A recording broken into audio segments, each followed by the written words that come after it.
I love. Listen, I love. I love the hate. I love the hate. I love the love. You know what I'm saying?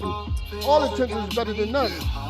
Um, this is your host Adam Mill. This is Guess I've Said. To the right, left of me is Chick the governor. Quan Bizzle, what's up? we have a special guest in the house. Mr. Elisha C.G. Austin the first, aka Get You a Grip on Instagram, aka Eli, aka Mr. Right Now, depending on who you're talking about. That's what's up. And I like to sponsor the sweater. It's called Backwood for my man Dio. He's on my album. Go out and cop yourself a sweater.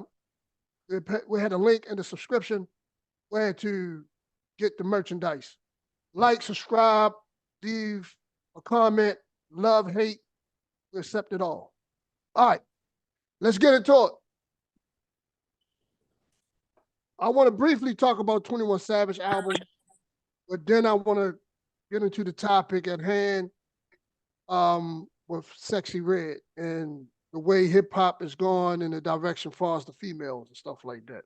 It was basically a freestyle topic. No disrespect to 21 Savage. You know, we rate our albums from 1 to 10. And in true, guess sad fashion, we have not really studied or did our research. So sad. We promise to get better, y'all. I'm gonna go ahead and rate it an 8. 8 out of 10? Yeah. And this is my first time really listening to 21 Savage and as you know, sitting down and listening to his whole project.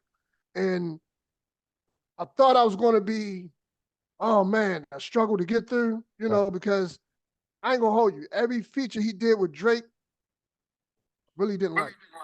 And I think we talked about this on past, on past podcasts that we had too much of him, you know, and he's not my cup of tea.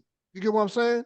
But on this project, and I believe he's doing this part of a documentary or it's part of a album. I mean, it's part of a promotional rollout because he's having a movie based on his life, right? What's his name? Danny Glover. Oh, you talking about Danny Glover? Yeah. I apologize for butchering his name. He's supposed to be directing and producing the life of 21 Savage, right?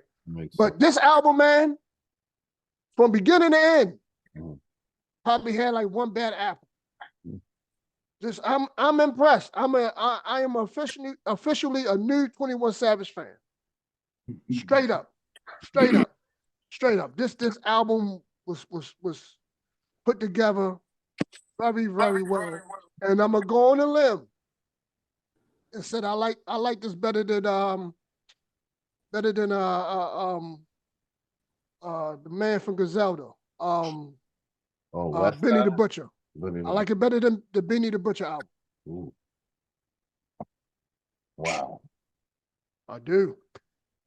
And I'm heavy on bars and boom bap beats and grimy lyrics, but yeah, this is 21 Savage album just gave me more. I almost went in on to you know, knowing what to expect from Benny. Right? It was great storytelling, but it was the same Alchemist, the same producers. Hit Boy produced a lot of his tracks, which I love Hit Boy. I've been introduced to Hit Boy for the last 3 years, dealing with the Nas Sirs, with the Magic 1, 2, and 3, the KD Sirs, stuff like that. So I'm a big fan of Hit Boy, right?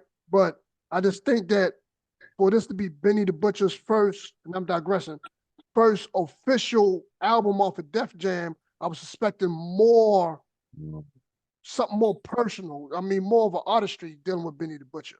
Yeah. Instead, I just got more of the trappy type of drug dealer bars. He threw some storylines in there and stuff like that. And, you know, I love that type of music. You know, that's my cup of tea. But for me to, I guess by me listening and sitting down and listening to 21 Savage for the first time, you know what I'm saying? It just, I was like, yo, he got album of the year so far. You know? So what y'all, I mean, Gov, what you thought about it? If you listened to it, what do you rate it? And, you know, so forth. I've always been a fan of the combination of him and Metro Boomin. I've always thought they've been a very good team as far as putting songs together, anything. And most of the time when they put something out, I tend to like it. You know what I mean? So naturally, I was already biased towards him listening to this. And I pretty much did not get let down listening to it. You know what I mean? Because for the one thing is, starting out with the "Wish It Upon a Star," the way they flipped that sample. Oh man, yeah, and he had his mother in the beginning. Yeah, and the way they had that coming in, so it's got that movie feel to it. Like this, the one thing I liked about it the most is the fact that it's almost like a return to putting an album together versus just a collection of songs. It's like 15 on there, you know what I mean? Versus getting like 20, 30, you know what I mean? Yeah, that's too much, you know what I mean, to me. Somebody did their homework. Yeah. I'm thinking, I don't want to cut you off. Apologize for that. I'm thinking did Childish Gambino had any type of influence on this album? He may have. Because this is not a normal 21 Savage type of feel. You Right. get what I'm saying? Like you said, it's moody. It had like a movie type feel, like how you hear from Biggie Smalls or the greats, the legends from the mid 90s and early 2000s, how they used to have intros and stuff like that. True. So it's like it puts you in his world. That's kind of what I like about those type of albums anyway, where you kind of get into the artist's world in a way, get into their mind a little bit, see it from their perspective. Because that's what I like to see. Even if I don't agree with what they say, I still like to understand what their viewpoint is to get them to reach their conclusion. You know what I mean? So that's the same thing with a lot of things. Movies, if they put movies together, I don't have to agree with, you know what I mean? I can sit there and disagree and just argue with the TV the whole time. But as long as they put me in the world, I kind of enjoy it. And It's entertainment. Right.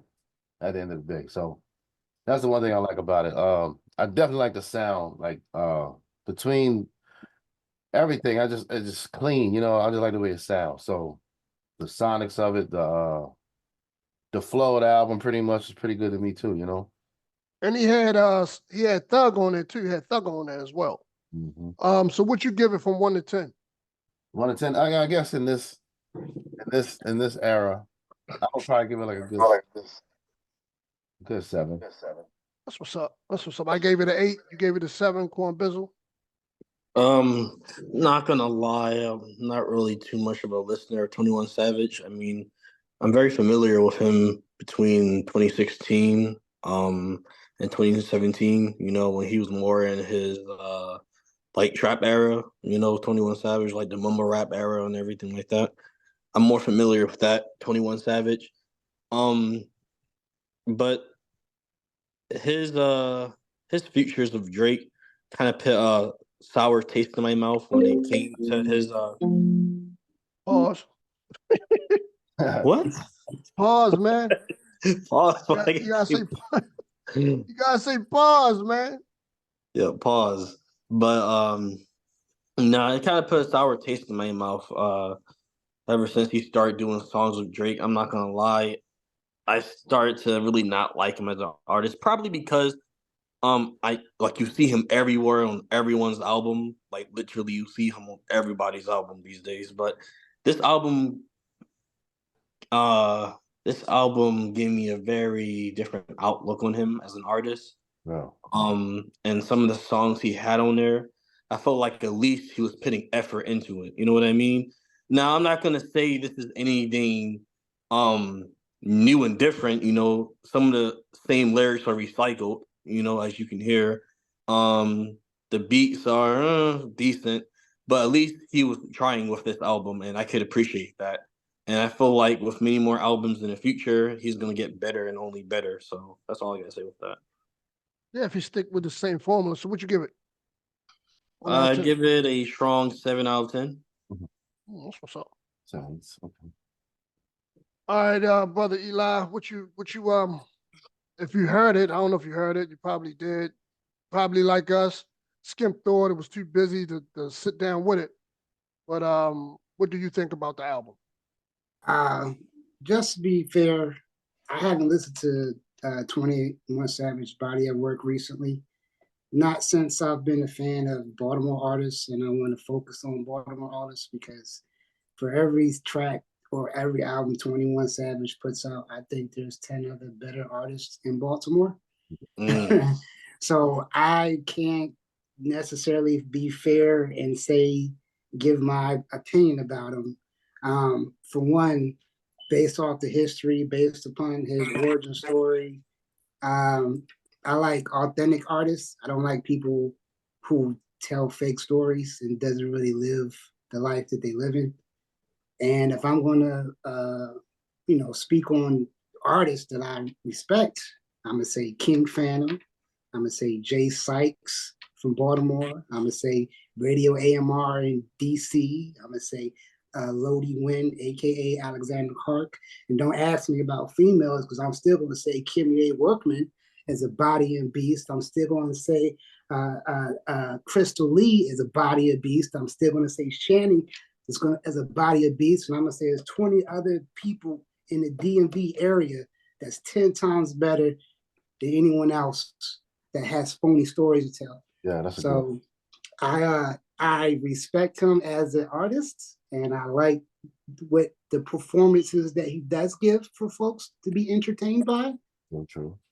But he's an entertainer for me, nothing less, nothing more. And no matter what he puts out, no matter what he puts out, if he didn't write his own lyrics or if the imagery is fake and if you really as smart as you are and you come from rich parents and your parents is doctors and lawyers and you live in a Cosby life and you sound like T.I.'s son, you just want to be gangster living with your grandmother right now. Right. So, I mean, like I said, I'm unbiased. I like authentic artists, and I like Baltimore artists and DMV artists. All right, so let me see if I understand you clear.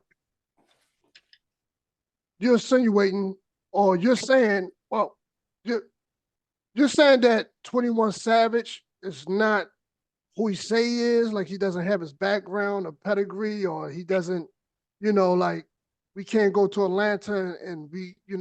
No, I'm saying you can go to Atlanta. I'm saying you can go to where his hood is at. I'm saying you can do all those things, but I can also say you can go to United Kingdom and go to his home and figure out how folks live also. I'm not saying that he's phony at all in that aspect of Atlanta. Okay. I'm not saying that at all. Like shout out to my team in Atlanta. Shout out to Silk White and everyone in Atlanta. Shout out to Columbus, Georgia, C-Town. Shout out to all y'all, LaGrange, Maryland. Shout out to my folks down there. But no, Atlanta, yeah, definitely. Atlanta caters to guests outside. I lived down there for 7 years on and off. Yeah, I'm a military brat, so I've been around Georgia. Shout out to all my Dirty South, my DSGBs. Shout out to Pastor Troy and the family. Shout out to the Dungeon family. Shout out to all the people that I grew up around when I was down in that area. Shout out, I survived the last Freaknik before they got rid of it. They closed it down. They had to shut it down, but that's what back in the day when I used to be that's I mean, right or wrong, that's culture down there. What I'm saying? It's culture, but Atlanta caters to out of town guests. Yeah, that's true. And so Atlanta will quickly say, yeah, yo, life, yeah. They'll say that they'll claim it as their own. And no disrespect to anybody. No disrespect, but yeah. Well, we're not built the same up here. You're not going to come to Baltimore and act like you're from Baltimore, tell everyone you're from Baltimore, you're not from Baltimore. Not going to work. That's true. That's not going to work here. That's true, man. That's true. Shout out to B-More, West Baltimore, East Baltimore, where I'm from, Northeast. Shout out to York Road, McCave Avenue, Woodburn, OYC. Shout out whole West Side. Shout out Park Heights. Shout out East Side. Right. Shout out to Alameda. Alamedas. All right. Now moving on. We're going to speed race through these topics, man, because it's been a lot going on in hip hop since then. Since, the time our last podcast. But before I go on to that, shout out to all the B-More artists, the ones that my brother Eli named. Right. We'd love to have them on the show. We promote them. We family here. So shout out to B-More artists. Shout out to BC artists, VA artists, especially B-More, because it's time for us to take what's ours that belong to us. Got a range of topics. We're gonna speed through the Sexy Red situation real quick, which my son can't stand. Mhm. And she's good for hip hop. She's gonna flop on her debut or not. Then I want to slide real quick into Most Def and the Drake situation. And then I don't know if y'all seen this lately, but my man, Mighty Most Def, aka Yasin Bey, was caught wearing a skirt. Mm. I saw it on your timeline. Whoa, what's up with that? What's up with that? But let's slide into Sexy Red real quick. Me and my son had a debate. I said once she drops her debut album, she will not flop due to the fact that she's a social media presence. Nowadays, you don't have to make good music. Just got to show your face and act a fool all damn day, right? It's a bunch of gimmicks, if you will. So based on her gimmicks, based on her reach in the industry, the producers and who she can put on her album, and the fact that she has a social media presence, in my opinion, for the wrong reasons, but I do not judge, especially when I see a young queen trying to do her thing. Me personally, I think that you can do all these things without exploiting yourself, because look at Lauryn Hill, look at Rhapsody, what's her name? Sister Soldier from Baltimore. Call her something. All these women are very positive impacts to the culture, and they have a certain aura about themselves and the respect. But I'm not here to judge. Get it how you live it. That's just my opinion. So based on these things I just mentioned about Sexy Red, I think that based on that, the numbers will be successful due to her popularity. Gov, I'm gonna let you cook, Juan Bizzle, and then I'm gonna end it with Brother Eli. Sexy Red. Will she be? I don't know. I don't think she'd be like mainstream success. She could be like on one level, but she remind me of go back in the day, like in the 2 Live Crew vein of artists.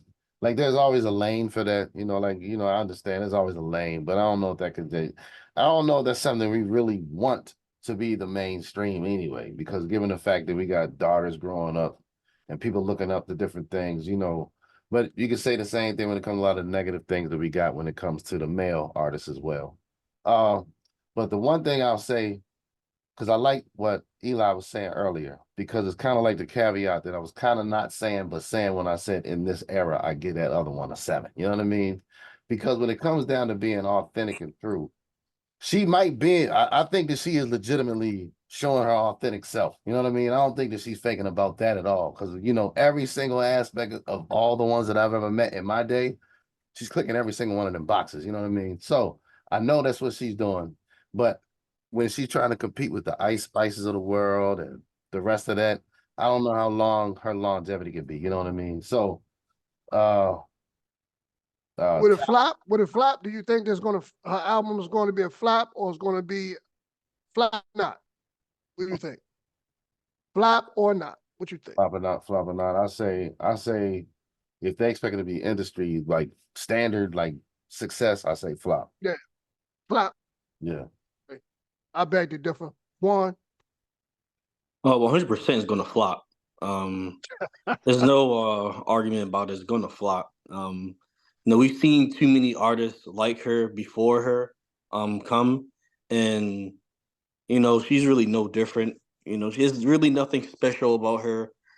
She only has probably 1, 2 songs that really blew up on social media, mainly TikTok, and I consider her a TikTok artist. I don't consider her a hip hop artist. She makes songs, for high schoolers and people to dance to at clubs and stuff like that, but I don't consider that real hip hop music, Hold on, but don't you think, real quick, not to cut you off, don't you think that'd be the main reason why it's going to be a success? If you look at the numbers, I'm not meaning moral success, y'all. I'm just saying success in numbers. You get what I'm saying? That you have the ear of the young people, and that they're going to, and the clubs and stuff like that. That she's going to be successful in numbers. That's all I'm saying. No, I feel like there's still clubs that are playing 90s club music to this day. You know what I mean?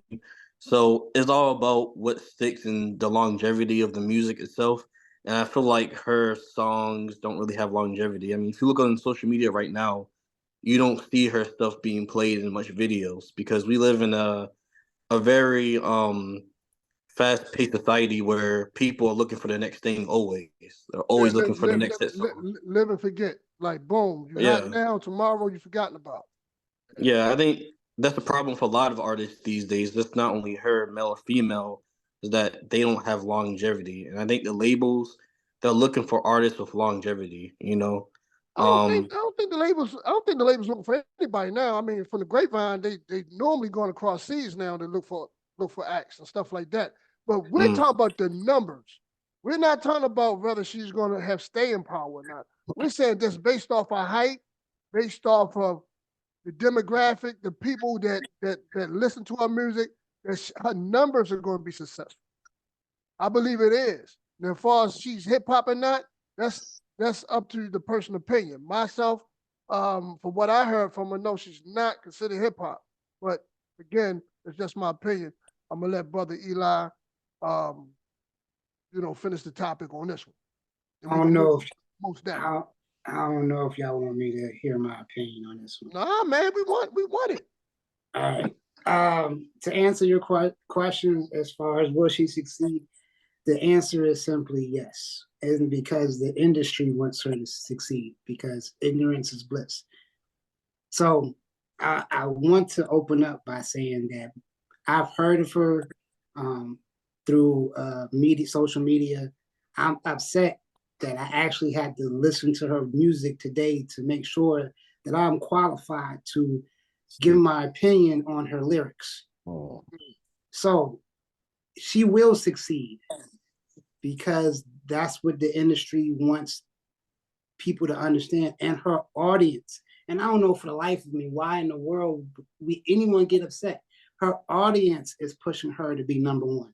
And regardless if it's bots, regardless if it's ignorant folks, regardless of it's the industry wants this young lady to be successful. And for as much as history is concerned, I just hope she's protecting herself for the longevity of it for her road. I want her to be healthy at the outcome after all of this and how she reflects on what she's done on her decision making. That's what's more important to me when I work with an artist is how you gonna feel when you talking to your kids, fit your grandkids later on down in life. Like if this doesn't bother you, then let's go with it. Okay. And if you're happy with that, and like Joman said, that's her authentic self, then that is hip hop. So in that aspect, she will succeed because the industry wants her to succeed, and it's because of authenticity. She is hip hop, meaning she is her true form. And I agree the same way you agree. When she's in her interviews, she seems to be her genuine self. And I listened to her music today, and for the life of me, I can't see nothing wrong with what she said other than she's a female singer, because if Kodak Black says the same thing, it's a hit. I can't believe like if someone else in the male pattern says the same thing that she says, they wouldn't be getting praise for it. That's my conflict with the interest in conversations like right, wrong, or close. If you praising 21 Savage, if you praising these other characters that spit almost similar bars, and they can go depending on the beat, which is different. Where is the information going to? Right. Who? Because it all depends on their audience. Their audience is going to dictate. Their fans dictate if they're successful, because that's what we all want. We want those same amount of fans pushing her. Like, I wish I had Sexy Red's fans. So shout out to y'all, because y'all making her go number one. Dark-skinned sister need to win. They've been showing other light-skinned sisters. I'm not trying to do coloration. They're still trying to put Ice Spice that's what I'm saying. They focus on that. So they can't let it go. Shout out to my light skinned sisters, all my sisters Shout out all of on them. certain, Shout out to certain all the red huge, but bones. All one of I them, get all what you I women. get what you're saying, Eli. I get All what women. you're I'm gonna saying. let Sexy Red win right now. I'm gonna let her have her conversation right now for however long it takes. Sexy Red, and I hope this reaches you, because yes, your lyrics are confrontational. They make people question things, because we didn't get away with this shit when we was kids. This couldn't be on the radio, but No, they couldn't. allow it now. I mean, they had Little Kim. Why? That's They the had- real they had- reason. They had Little Kim. But not the raunchiest. No, man, come on, Not on man. this We level. had Not Lil on this Kim. level. Kim had bars, yo. Kim, come on, you can't do that to Kim Lil had She had, bars. she had, hey, she We had can't. some, We had. She had some, innuendos. she had some smut. Innuendos. She had some smut in her albums, though. She had some She smut in her did. albums. Sex sells. Sex sells. The same way our parents told us not to enjoy Little Kim, and we give Little Kim respect because how she survived the game. Come on, Sexy Red. If you can match half those years without compromising your character, and please don't get any makeup done.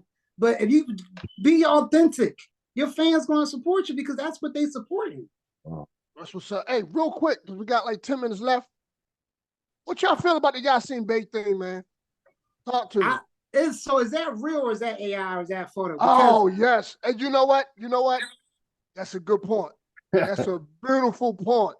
But Yasin got to clear it up, man. He got to come to the congregation and say, look, this is what it is. Explain itself. You get what I'm saying? Because here's the cross thing, right? Because in the reality of it, like Right, Wrong, or Close, he played Gangstalicious, right? Did he? Yes, this is Gangstalicious. You would know on because Boondock. He's He's Gangstalicious on Boondock, so he already wore a dress in character on television with his voice. Hold on, you're talking about a voiceover. That's different, but right? it's him. He was. Everyone knows this. So my question is, if it's real, is it real? Secondly, why are people surprised if he already accepted that a character that's going to be fictitious of him is going to wear a dress and he didn't have a problem with it? Why is it now a conversation if that's the case? And three, was he like the same conversation with Cat Williams and Kevin Hart? Other people already did it. So why are we blowing up on this when there's other more serious issues? That's what I'm saying. Yeah, me personally, I'm surprised because the music that Yasin Bey represents, the masculinity and the black man and the pride that he represents. You get what I'm saying? Even the religion and the deen he belongs to does not go for none of that. So that's what shocked me the most. Like, you know, did you get a call from Jay Prince? And you know what I'm saying? Did you get a little threat? You know what I'm saying? Did they tell you, you know, in order to make this thing right with Drake, you're gonna have to belittle yourself or you know, degrade yourself? You know what I'm saying? He does need to come to the congregation, man. Because if he makes these claims about Drake, right? And that's for another time, another topic. But then try to issue an apology towards Drake. And then next you see him in a whatever you call it, a skirt or something that the Irishman kilts that they wear. You get what I'm saying? Like, come on, man. Come on, what's up? You did not come in the game with this. You do not represent this. Regardless if he did a voiceover or whatever. You get what I'm saying? I don't think no one Jay Prince got him hemmed up. Did you listen to the entire interview that he did? No, I was trying to. All right. You gotta watch the entire, because that footage was edited. There's still places that haven't released the entire clip of that episode. So because people was doing sound bites. So I would say first listen to the entire episode before we break down in different steps at that point. Mm-hmm. To me, the skirt kind of looked like a kilt and different art. Like, it was weird. No, Right, Wrong, or Close, the boots didn't make it no better. None of it was comfortable. And like you said, until he says this is me and it still is not AI generated or no artist is a lot of what ifs before. But I don't want to look further into things that's like I said, like it could not be what it is, and we could all be feeding unnecessary water to people who want it. Gotcha. What y'all feel about Usher in the kilt for the Super Bowl Sunday? Well, that's what he's It's doing. Usher. That's not AI. It's When they Usher. are. It's Usher. Usher. Raymond in his own lane these days. Like, there's a lot of things that he's not going to explain and he's not going to give a voice to, and that's probably going to be one of them. Like, if anything, Usher is like, I wish you would just talk about me wearing a dress outside of the other things that people are talking about. So, Oh yeah. God, what you think about it real quick before we sign off? True. See it kind of two ways. I see a lot of what you're saying. Same time, I kind of wonder. See, I don't know, because I look back in time, and you know how you look over history and you see a lot of the people in the clothing that was worn used to be robes and things like that. And that changed relatively recently throughout human history. You know what I mean? So kind of in the middle. I think it's more of a thing of, are you trying to look feminine or not necessarily than the actual thing sometimes. But see, it's different. Like I said, I'm Muslim too. And we wear what you call a thobe, or we wear like it's like a robe, right? Yeah, but it's a more biblical attire. Right. You get what I'm saying? Like, if you ever watch biblical films like The Passion of Christ, whatever, or they wear thobes, man. That's all they wear. When you read, or if you read something like so and so had a skirt, they'll say that it was. But that's different. I'm not talking about like a feminine way. I'm talking about like in a masculine way. But we don't wear kilts. It's more like a thobe, or the African American morally dress. Quan, what is it? Because I can't think of it right now. What's the thing that I was wearing it this Izar. Izar. Izar. You get what I'm saying? And even in his Izar is a masculine look because you'll see the pants leg underneath it. Exactly. You know what I'm saying? So I don't know. Going what Eli say, we don't know too much about the information. Like I said, it's just barbershop talk, and we just trying to figure it out ourselves. So further information till he comes to the congregation. It is what it is. This is, unless Quan Bizzle, you want to elaborate on it, or you cool? I don't know too much about it. I'm not gonna lie. That's what's up. This in the segment, Guess How Sad. Like, subscribe, leave a notification. Hit that notification bell, leave a comment. We accept all comments, hate, love, gray area, whatever. You know what I'm saying? And Eli, tell us again where we can find you at. And Gov, tell us where we can find you at the Eli. You can follow me on Instagram at Get You a Grip, GET_U_grip. Eli Austin on Facebook, Eli Austin, I think 90 on TikTok. And thank you guys for the opportunity. Man, man, a long time coming. Pause. We admired and gratefully loved your energy here, man. Thank you. Likewise. Gov, where we can reach you at, man? Well, right now, only can follow me at Governor Mansion. That's on Instagram, GUVNAMANSION. That's all one word. And you can follow us at Guess How Sad Instagram. I haven't been on this site for a minute, but that's where you can follow us at. And you're rocking with your favorite One. Peace. All right, peace.